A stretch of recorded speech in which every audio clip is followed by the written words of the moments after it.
good YouTube? I'm back another video. So today I'm gonna be hitting chest and triceps. And yeah, make sure like, comment, subscribe. We're on the road to 2,000 subscribers. Let's go. Else. It's you.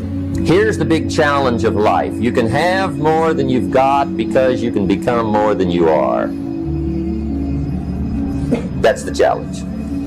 And of course, the other side of the coin reads, unless you change how you are, you'll always have what you got. Most people don't want it that badly, which is why they always ask the question, man, how did you get to where you are? You know how to do it. You know exactly how to be you or how to be me. You don't want to do it. So I can't make you do it, nor do I have the time or energy to force you into that place that I know you have to be to do it. There's no luck in this game, man. There may be a little bit of luck, but the luck happens after you bust your ass and you put yourself in that lucky situation. Luck doesn't happen. You put yourself in that situation where luck might happen. Would I be able to do it? Would I? You don't know. Until you say, yeah, I'm gonna take action. Nothing changes if nothing changes, man. And I'm not preaching at you. I just want to remind you, because I've spent a lot of time in my life sitting around wanting things to change. Fresh lemonade! Sorry, kid, I don't get paid till Friday. Just use Bridget and get up to 250. And not being able to make them change, and not thinking I could. And I wish somebody had told me that earlier sometimes. That in order for something to change, there needs to be change. It's you against you. You against you. And if you misunderstand that, you have a real problem. A real problem. I can understand you misunderstand me running down the street, shirt off. I can get it. I get it. If you misunderstand what I'm saying right now today, the problem is you. And you don't want to fix it. Here's how to get older without getting better. Keep relearning the same lesson. If you keep making the same mistake over and over, the mistake isn't the problem. You are.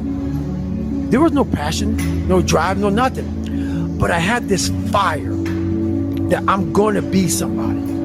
And it has to be there, because on all those bad days and all those days you don't want to do shit, you have to be your own motivator, your own coach, your own trainer, your own everything. And what that means is you may have failed miserably yesterday, but you come to work, be like, man, you just lost everything. How the hell are you just fucking damn motivated? Because this is what it takes. It's not about the shoes. It's about knowing where you're going. Not forgetting where you started. It's about having the courage to fail. Not breaking when you're broken. Laziness is something that has to do with you. You're not connected to something deep enough. You don't feel the necessity. You don't feel the devil at your heels. You don't feel the fact that you could very well die tomorrow that will impel you to get something done. There's no necessity behind it. And the human animal, the way we were created, is when we feel pressure, we feel the necessity to get things done. We can move mountains. But when that pressure, almost like a barometric pressure, releases, and we don't feel the need to get something done, we can become incredibly lazy because there's no necessity. So you have to create necessity in your life. You have to create the need to get things done. Why do that much? Why go that far? Why try to become everything? That's a good question, why? And you're the only one personally that can answer that question for yourself. One of the big thrusts for success is to come up with a strong enough why. And if the why is powerful, the how is easy.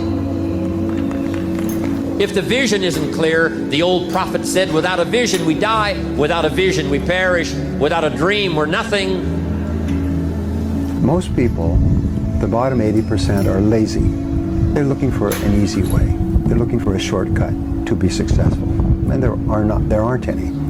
But if you do something repeatedly over and over, you develop a habit. So most people are in the habit of looking for easy ways to get the things they want. It's almost like you have to have the ability to go to the deep end no matter whether or not you'll ever go there. Right. Yes. And some people are like, well, I'm never going to go to the deep end. Mm-hmm. But you should be able to. Yes. What do you want to give up? What are you willing to sacrifice? What are you willing to forgo? If you're struggling, if you're frustrated with yourself, if you're at that point where you're so sick of yourself and your excuses, I've been there, Stephen's been there. This is a normal part of the human experience. And at some point, either the pain is going to get big enough, or you're going to bump into somebody's story somewhere on this planet who has been in the position that you're in right now, facing the stuff that you're facing right now. And there is something about their story at this exact moment in time that will ignite something in you that is missing. And what is missing in you right now is hope. Here's to the crazy ones, the misfits, the rebels, the troublemakers, the round pegs in the square holes, the ones who see things differently. They're not fond of rules, and they have no respect for the status quo. You can quote them, disagree with them, glorify or vilify them. About the only thing you can't do is ignore them, because they change things. They push the human race forward. While some may see them as the crazy ones, we see genius. Because the people who are crazy enough to think they can change the world are the ones who do.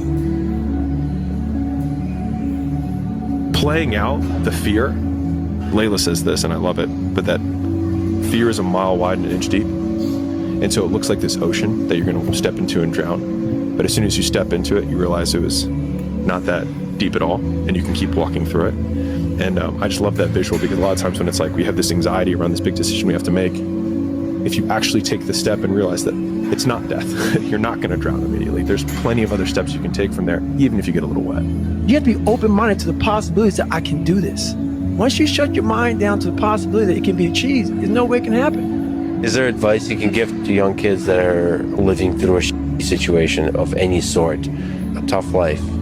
Try to find a thing that you really enjoy. Try to find a thing that you're passionate about. Everybody thinks they're a loser. Every young person thinks they're a loser. At least a young person in the situation I was at. Like, I didn't know I wasn't a loser until I started winning, until I started doing martial arts. Martial arts taught me that, like, I could get better.